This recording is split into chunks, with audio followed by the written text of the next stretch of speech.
Olá pessoal, tudo bem com vocês? Contagem regressiva para a volta às aulas? Hoje nós vamos conhecer a professora Rosani Teixeira, que é junguiana de coração, mas que atua na neuropsicologia. Vamos lá? Olá pessoal, tudo bem com vocês? Eu sou a Patrícia Salvai, do canal ABC da Alma, e sou estudante de psicologia da FMU do 6º semestre. Estou entrevistando os professores porque nós somos muito curiosos em conhecer a história deles, porque eles escolheram psicologia e tudo mais.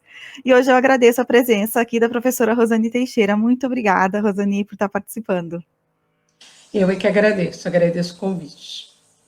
Então eu vou fazer a pergunta que mata a curiosidade dos alunos. Quem é a Rosani?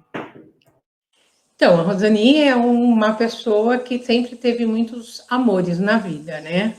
Então, um dos maiores amores que eu tinha, ou que eu tenho ainda, aliás, é pelo ser humano, né? Gosto muito das pessoas, dos relacionamentos, do comportamento, mas isso desde pequena, né?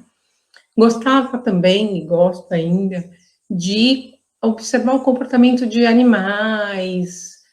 Comportamento, para mim, era uma palavra assim que eu gostava muito. Embora eu não conhecesse a palavra comportamento, eu não sabia na época que era o comportamento, mas isso sempre me atraiu.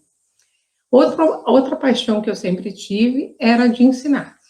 Gostava muito de ensinar, né? Gostava muito de... Eu brincava de escolinha, onde eu era professora, enfim. Então, eu tive essas paixões de pequeno. Aí, o que aconteceu? Quando eu fui crescendo, então, fui estudando, e quando eu cheguei para fazer o colegial, eu podia escolher ou técnico ou colegial normal. É claro, né, que eu fui escolher fazer magistério. Na minha época existia o magistério, então a gente fazia um técnico em magistério para poder dar aula. E foi assim que eu comecei a minha carreira, vamos dizer assim. Então eu fiz o magistério, e no magistério eu me aprofundei um pouco mais na psicologia, né? Eu passei a conhecer um pouco mais a psicologia. E aí eu me encantei, né? Então, quando eu terminei o magistério, é óbvio, né? Eu fui prestar psicologia. Então, que era comportamento, que é o que eu gosto, né? Na época do magistério, eu gostava muito, não só de dar aula, mas principalmente dar aula para crianças que tinham problemas de aprendizagem. Então, eu gostava muito disso.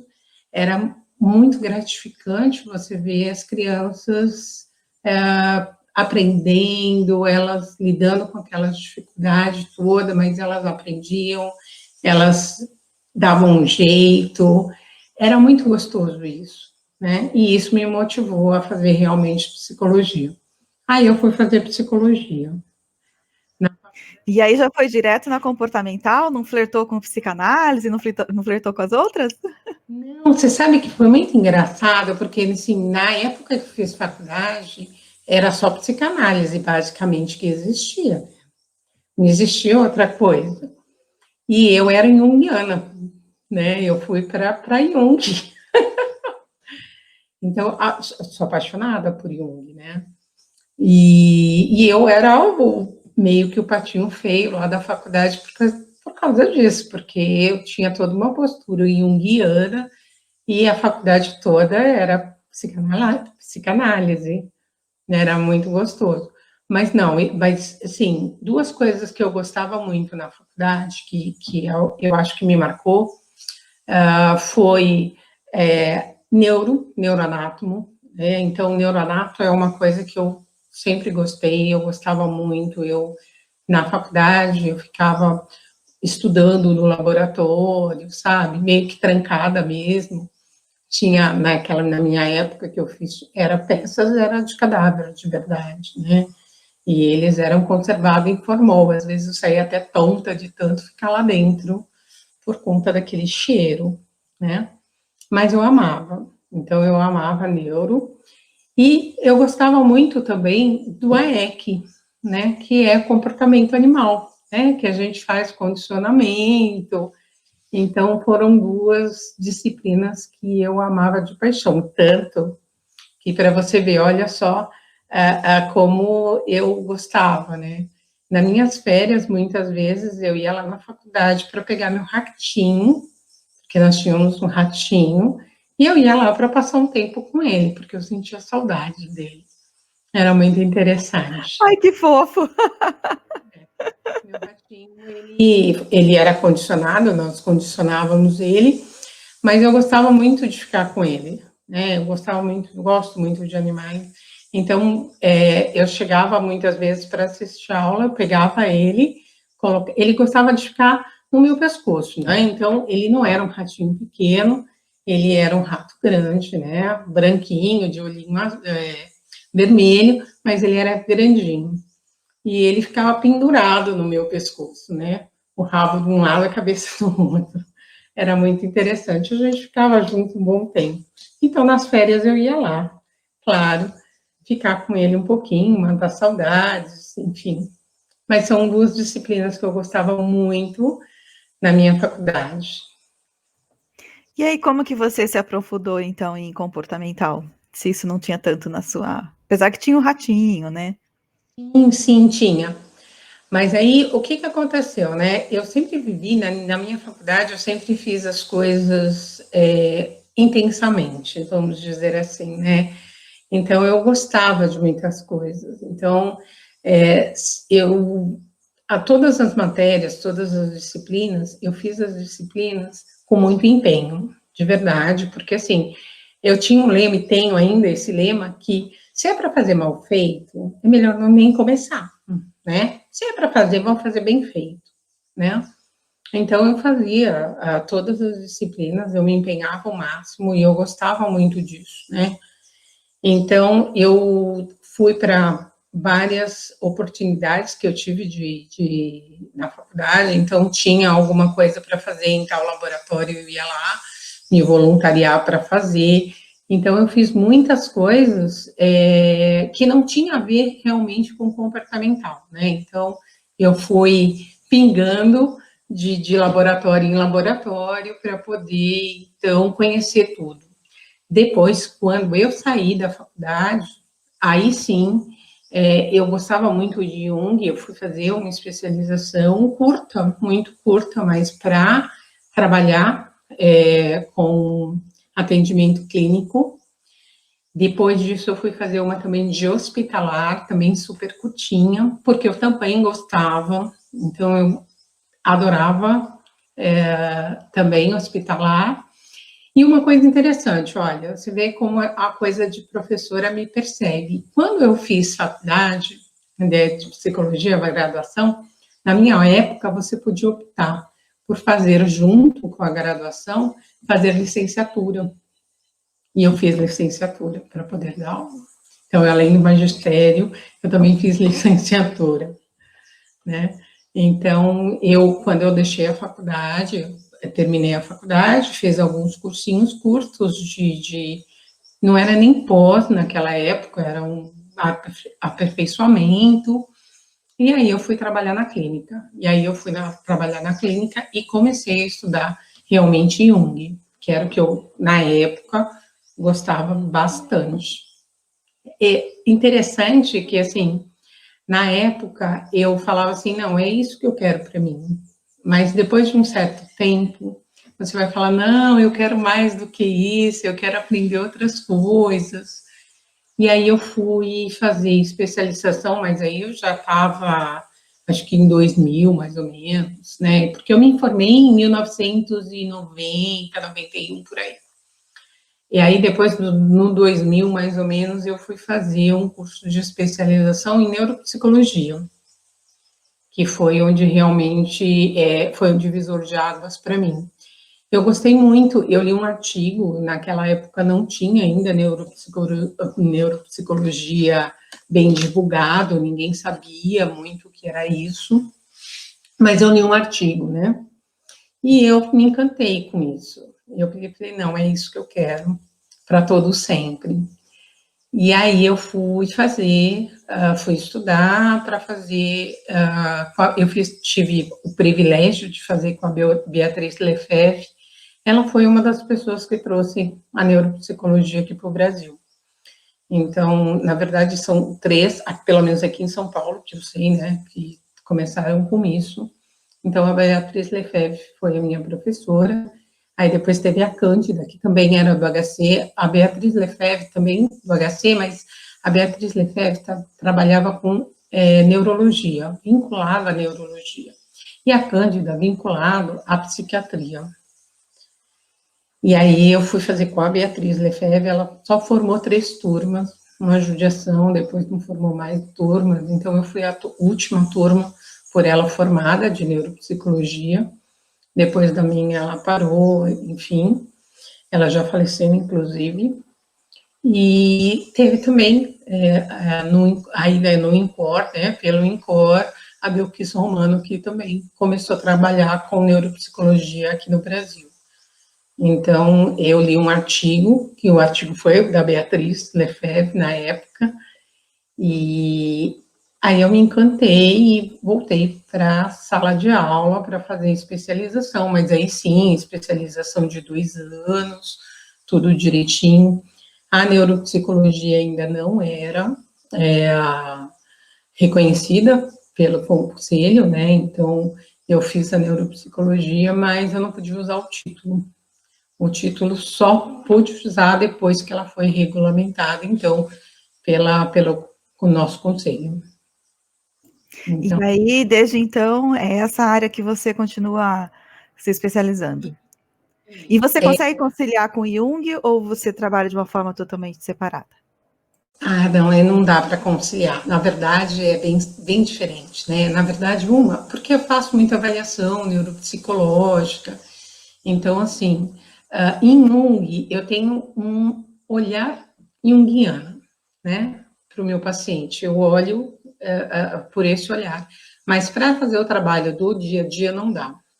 No dia a dia, você tem que ser uma coisa mais comportamental mesmo, é uma coisa de dar atividade para a pessoa fazer, essa coisa mais prática, né? Então, não dá para ser a mesma coisa, né? Usar Jung na minha prática clínica agora, não. Eu uso mais mesmo o comportamental, porque eu faço avaliação e reabilitação cognitiva, né? Então, é difícil, mas eu gosto muito, você sabe, né? Eu gosto. Eu acho que está aí, né? O que você falou, seu olhar continua sendo esse, então a essência está aí, né? Sim, exatamente. E aí, continuando um pouquinho a minha trajetória, depois que eu saí da especialização, eu queria fazer meu mestrado e meu doutorado, né, nessa área de neuropsicologia. E aí eu saí da faculdade de medicina, então, com o curso de especialista em neuropsicologia, e eu fui lá para o Instituto de Psicologia da USP para fazer o meu mestrado e meu doutorado. Então, eu fui para lá para trabalhar com neuropsicologia exclusivamente, tá? Porque era isso, e é isso que eu gosto hoje em dia. Eu não gosto mais, é gozado, né, isso. Eu até gosto, mas, assim, o que eu gosto mais é de fazer avaliação, reabilitação cognitiva, é da neuropsicologia. A prática clínica em si, eu gosto menos. Então, eu resolvi optar mesmo só por ficar na avaliação, reabilitação, que é o que eu gosto mais. Que legal, e é legal esse exemplo, né, de que você pode fazer a faculdade, fazer uma especialização, trabalhar numa área, numa época e depois mudar, né? Sim, não, eu acho isso fantástico, porque eu falo isso para os meus alunos muitas vezes, né? Eu não sei por que as pessoas acham que elas não podem mudar de carreira, não pode mudar de vida, que tem que ser uma coisa assim fixa, então nasci para isso, vou morrer. Não existe isso, né? Eu acho que todo mundo pode mudar a qualquer momento, mesmo na faculdade, né? Tem gente que gosta de Freud, mas quando chega lá no último ano já não gosta mais. Isso é saudável, né? Você poder mudar, eu acho que isso é a coisa mais fantástica que a gente tem, é poder modificar, é poder mudar a vida. Olha, não gostei mais disso, gosto de outra coisa, vou para outra coisa. Eu acho isso muito rico. e se dá a oportunidade de experimentar também, né? Eu concordo plenamente. Voltei a fazer faculdade agora, depois dos 40, por causa disso. Pois é, você sabe que eu fui fazer meu mestrado depois dos 40, né? E E isso qual é que muito... foi o tema do seu mestrado? Eu trabalhei com esclerose múltipla, né? Eu trabalhava vinculado ao HC, né? A Faculdade de Medicina da USP. Eu fiz... nós trouxemos, na verdade, da Cambridge Cognition, um teste computadorizado que avalia as funções cognitivas. Então, nós trabalhamos com isso em pacientes com esclerose múltipla. Então, eu fazia no IP, lá no Instituto de Psicologia, vinculado ao Departamento de Neurologia da FMU. Então, eu queria saber, na verdade, a minha pergunta era se esses pacientes que têm esclerose múltipla, se eles tinham uma perda cognitiva logo no início da doença ou não.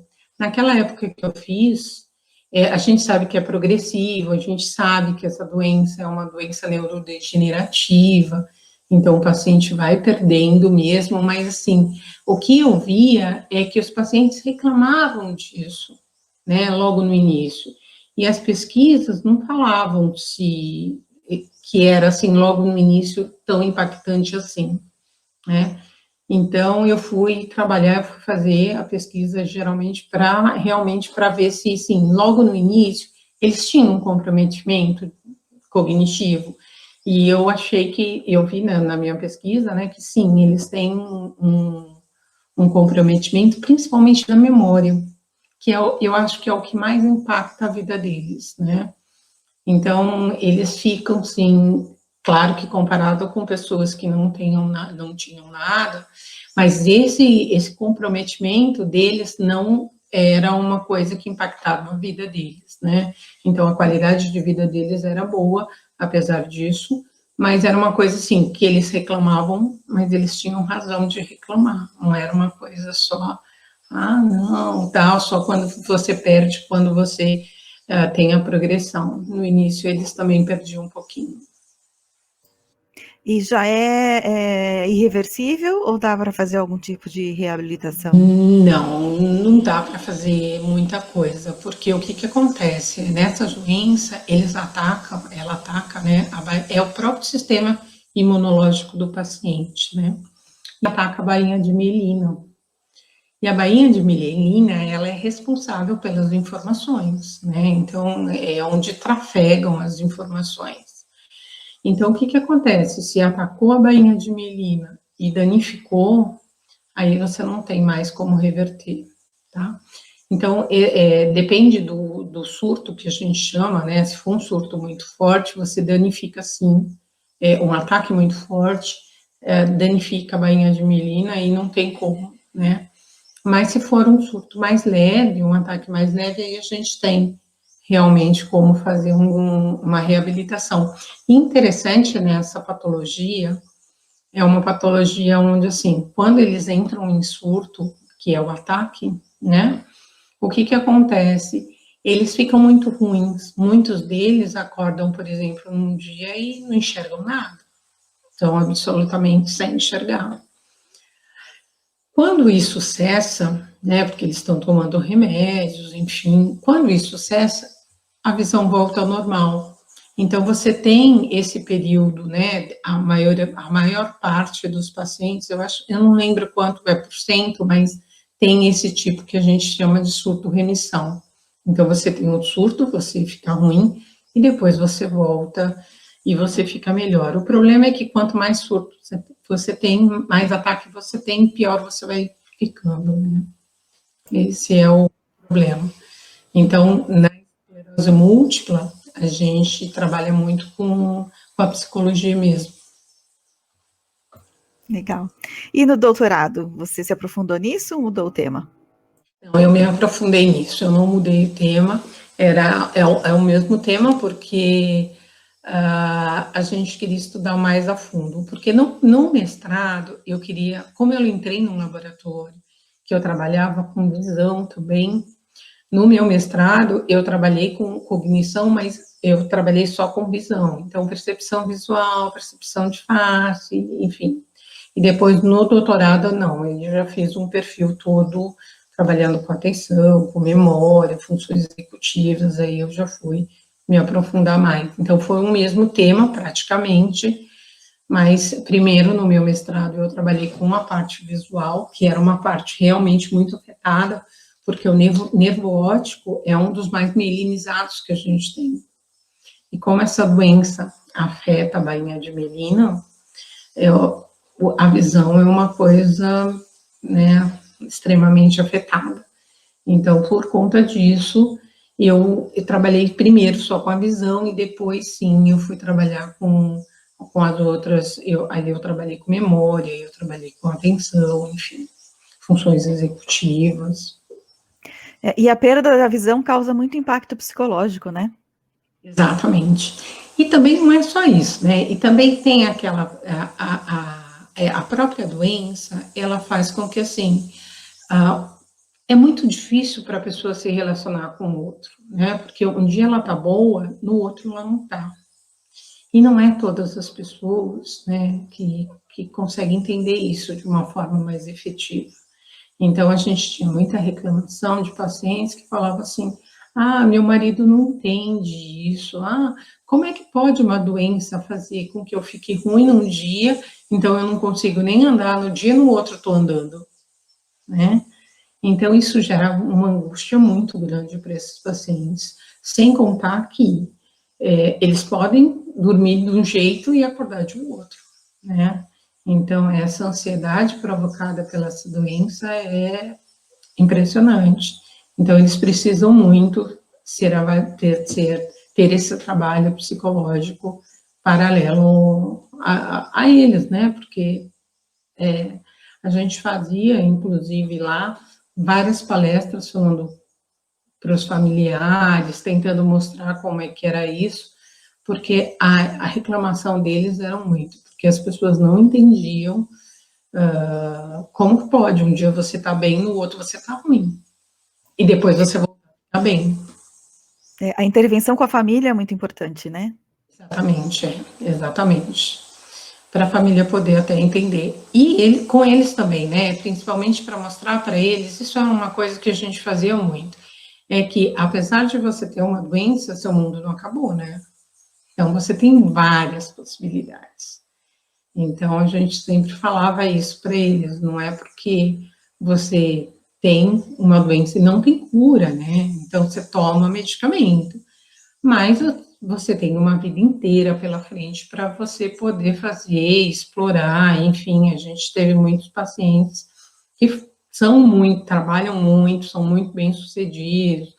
Quando eles estão na iminência do surto, claro, eles ficam mais vulneráveis, então não conseguem trabalhar direito, mas fora isso, é tranquilo, né? Então eles têm uma vida toda pela frente.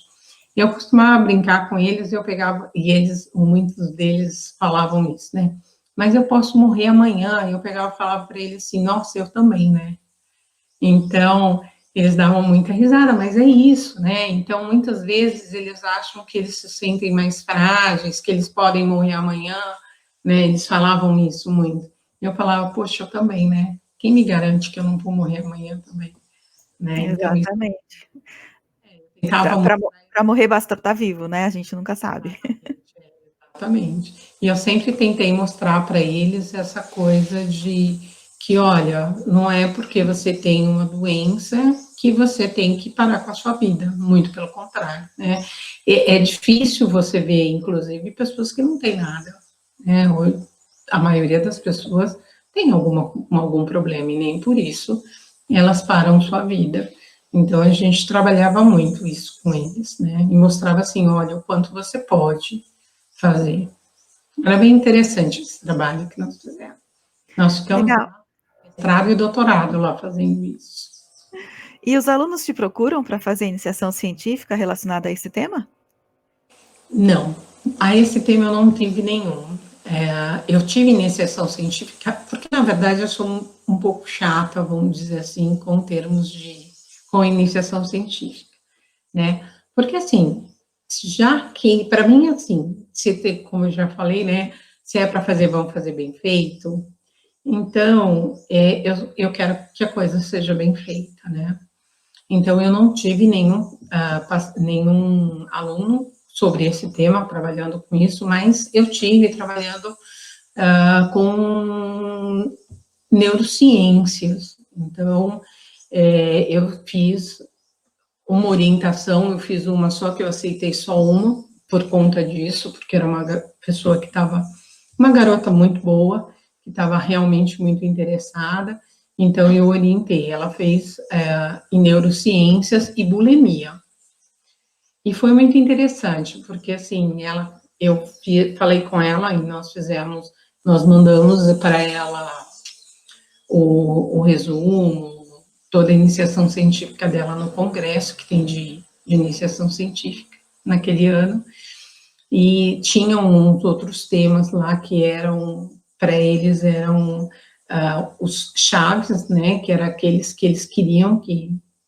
Eles sempre têm, né, um tema-chave, que é aqueles que têm mais interesse. O nosso era fora desse interesse, mas mesmo assim a gente ficou na avaliação em terceiro lugar.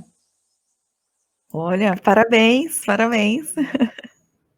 Foi muito legal, foi muito bem feito. Ela é uma pessoa, assim, muito boa. Ela deve até ter saído da faculdade, né? Mas, assim, uma pessoa, assim... Por isso que não me procuram. Também, na verdade, elas me procuram, mas é difícil eu aceitar, porque eu não tenho muito tempo para isso, né? E se é para fazer, vamos fazer bem feito. Se é para fazer mal feito, eu prefiro não fazer. Então eu vou aproveitar o gancho e vou perguntar como é a Rosane como professora. Então, a Rosane, como professora, eu acho que ela é muito chata nesse sentido, né? Porque eu gosto das coisas bem feitas, embora, assim, todos os meus alunos falam que eu sou organizada, que eu sou boazinha. Na verdade, assim, eu acho que, assim, eu escuto meus alunos, eu acho que isso, todos eles que chegam, muitos deles chegam com problema, eu busco ajudar, eu procuro ajudar, eu acho que isso é a nossa obrigação enquanto professor. Se a gente puder fazer alguma coisa para esse aluno, ótimo, vamos fazer, eu acho que a gente tem que fazer, né? Então, eu sou assim, mas eu sou chata também na questão de, assim, poxa, eu quero que você faça coisa legal, né? Eu quero que você faça bem feito também, porque é isso que você vai levar para a sua vida, né? Então, quando você se formar e você olhar para trás, você vai falar, poxa, valeu a pena, né? Então, eu sou exigente, então tem muitos trabalhinho, tem muitas coisas, então, eu me lembro de uma vez, uma aluna pegou e falou assim, não, na da professora Rosane, a gente não pode faltar na aula dela. Aí eu comecei a rir, né, porque, assim, só na minha que não podia faltar, porque sempre tinha trabalhinho, sempre tem coisa. Mas eu sou chata nesse sentido. Eu acho que as pessoas têm que, os alunos, eles têm que aproveitar ao máximo a oportunidade que eles estão tendo, né? E então, por isso que eu cobro um pouquinho. Mas, assim, não sou rígida, não deu para fazer, ok, não tem problema, vamos tentar de novo, me entrega na semana seguinte, sabe? Eu acho que não é nessa questão, mas eu acho que façam bem feito, né? Tá certo, e é isso mesmo, né? A nossa formação não é só.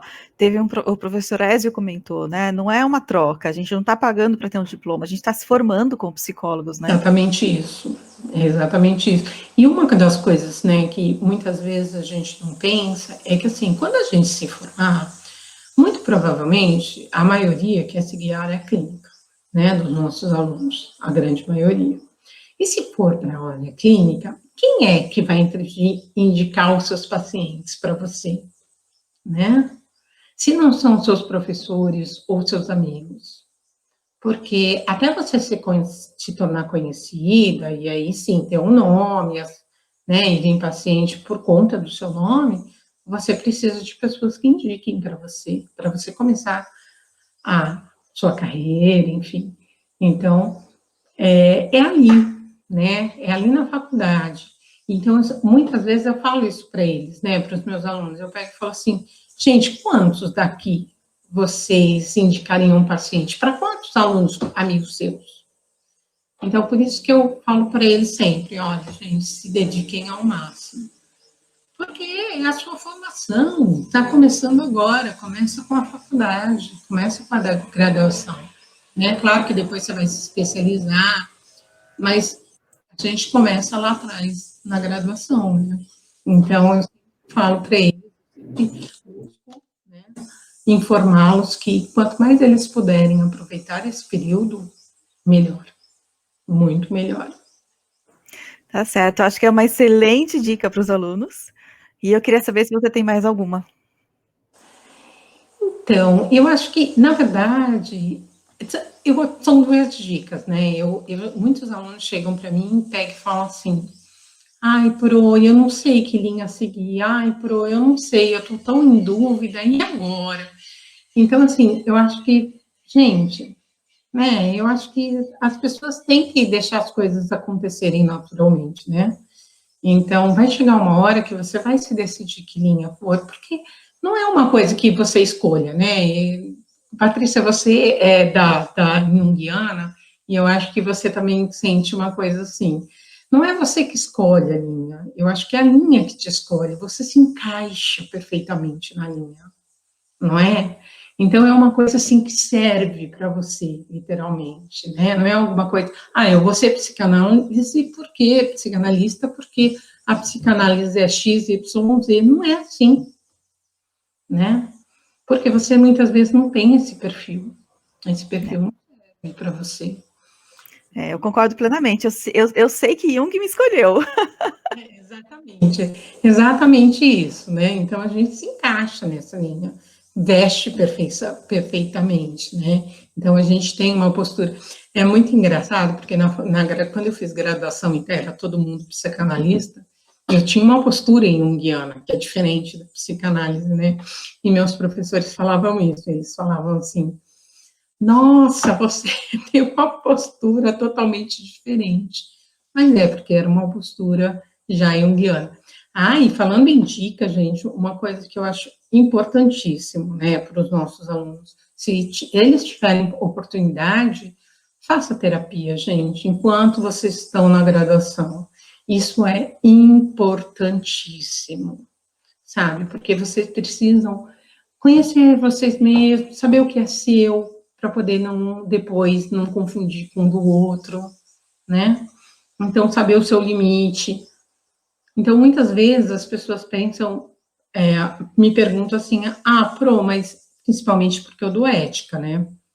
Então, também na faculdade. Então, muitas vezes tem alguns questionamentos, mas e se eu não quiser trabalhar com tal população?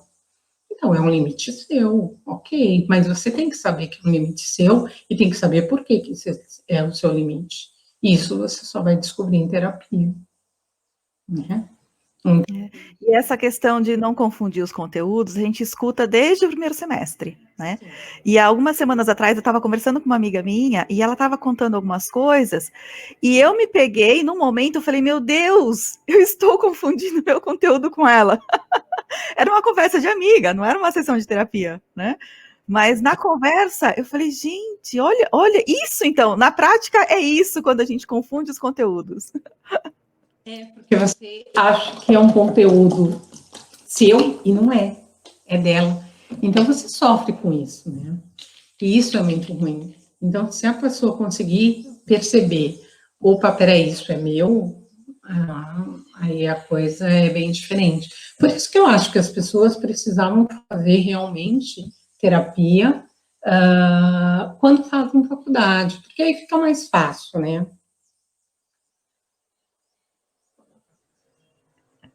Tá certo.